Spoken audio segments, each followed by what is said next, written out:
नमस्कार मंडळी, welcome back to my channel गपशप बँडेड. चला तर पाहूया श्री रामचरितमानस या पुस्तकाचा पुढचा भाग. या करुणा नदीला इतका पूर आला होता की तिने ज्ञान वैराग्य रूपी तटांना बुडवून टाकले होते. शोकपूर्ण बोलणे म्हणजे नद्या व ओढे होते ते या नदीस मिळत होते आणि चिंतापूर्ण दीर्घश्वास हवेच्या झोतांनी उसळलेल्या लाटा होत्या. त्या धैर्यरूपी किनाऱ्यावरील उत्तम वृक्ष उपटून टाकीत होत्या. भयानक शोक या नदीतील प्रचंड प्रवाह होता. भय व भ्रम हे त्यामधील असंख्य भोवरे व चक्रे होती. विद्वान हे नावाडी होते व विद्या ही मोठी नौका होती, परंतु ते ती चालवू शकत नव्हते. कुणाला तिचा अंदाजच येत नव्हता. वनात फिरणारे बिचारे कोलकिरात हे प्रवासी होते. ते ती नदी पाहून मनातून खचले होते. ही करुण नदी जेव्हा आश्रम समुद्रास येऊन मिळाली तेव्हा जणू तो समुद्र उसळू लागला. दोन्हीही राजसमाज शोकाकुल झाले होते. कुणाला ज्ञान राहिले नाही, धैर्य राहिले नाही की लज्जाही राहिली नाही. राजा दशरथ यांच्या रूप, गुण व शीलाची प्रशंसा करीत सर्वजण रुदन करीत होते आणि शोकसमुद्रात बुड्या मारत होते. शोकसमुद्रात बुड्या मारणारे सर्व स्त्री पुरुष चिंतेने व्याकुळ झाले होते.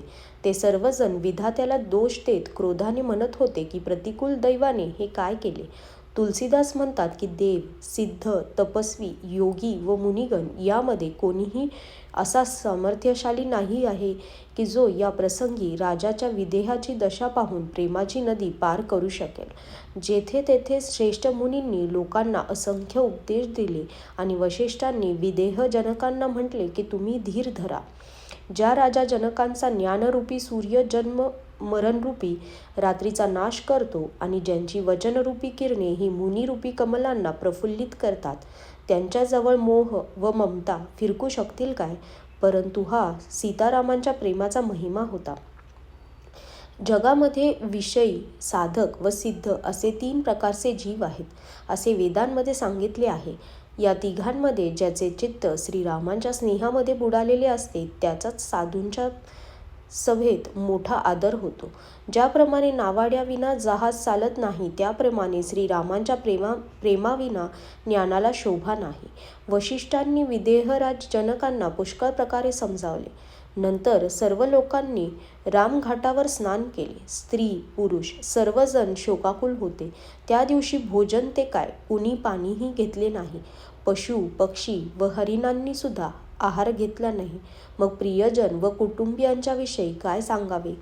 निमिराज जनक आणि रघुराज रामचंद्र आणि दोन्हीकडची मंडळी यांनी दुसऱ्या दिवशी सकाळी स्नान केले आणि सर्वजण वटवृक्षाखाली जाऊन बसले. सर्वांची मने उदास व शरीरे अशक्त झाली होती. जे अयोध्येचे राहणारे व जे मिथिलेचे राहणारे ब्राह्मण होते आणि सूर्यवंशाचे गुरु वसिष्ठ व जनकांचे पुरोहित शतानंद की ज्यांनी सांसारिक अभ्युदयाचा मार्ग व परमार्थाचा मार्ग शोधून काढला होता, ते सर्वजण धर्म, नीती, वैराग्य व विवेकयुक्त अनेक विचार सांगू लागले. विश्वामित्रांनी प्राचीन कथा सर्व सभेला सुंदर वाणीमध्ये समजावून दिल्या. तेव्हा श्री रघुनाथांनी विश्वामित्रांना म्हटले की हे मुनिवर्य, काल सर्व लोक पाणीसुद्धा न पिता राहिले आहेत, म्हणून आता काही आहार घेतला पाहिजे. विश्वामित्र म्हणाले, श्री रघुनाथ योग्यच सांगत आहेत. आजही 2.5 प्रहर उलटून गेले. विश्वामित्रांचा रोग पाहून जनक म्हणाले की येथे अन्न खाणे योग्य नाही. राजांचे सुंदर बोलणे ऐकून सर्वांच्या मनाला बरे वाटले. आज्ञा घेऊन सर्व स्नानास गेले. त्याच वेळी अनेक प्रकारची पुष्कळ फळे, फुले, पाने, मुळे इत्यादी पदार्थांच्या कावड्या व ओझी घेऊन कोल, किरात हे वनवासी लोक आले. श्री रामचंद्रांच्या कृपेमुळे सर्व पर्वत मनोवांछित वस्तू देणारे बनले. केवळ दर्शनानेच ते सर्व दुःखांचे हरण करीत होते. तेथील तलाव, नद्या, वने आणि पृथ्वीचे सर्व भाग यामध्ये जणू आनंद व प्रेमाचा सागर उसळत होता. वेली आणि वृक्ष हे सर्वच फुलांनी भरून गेले. पक्षी, पशु आणि भ्रमर हे मनोहर बोलू लागले. त्या प्रसंगी वनामध्ये फार उत्साह भरला होता. सर्वांना सुख देणारे शीतल, मंद व सुगंधित वारे वाहत होते. वनाच्या मनोहरतेचे वर्णन करणेच कठीण होते. जणू पृथ्वी ही जनकांचा पाहुणचार करीत होती. त्यावेळी जनकपूरवासी सर्व लोक आंघोळ करून श्रीराम, जनक व मुनी यांची आज्ञा घेऊन सुंदर वृक्ष पाहत पाहत प्रेमाने जिकडे तिकडे उतरत होते. पवित्र, सुंदर व अमृतासारखी अनेक प्रकारची पाने, फळे, मुळे व कंद यांची ओजी श्रीरामांचे गुरु वशिष्ठांनी सर्वांच्याकडे भरभरून आदराने पाठवली. तेव्हा ते लोक पितर, देवता, अतिथी आणि गुरु यांची पूजा करून फलाहार करू लागले.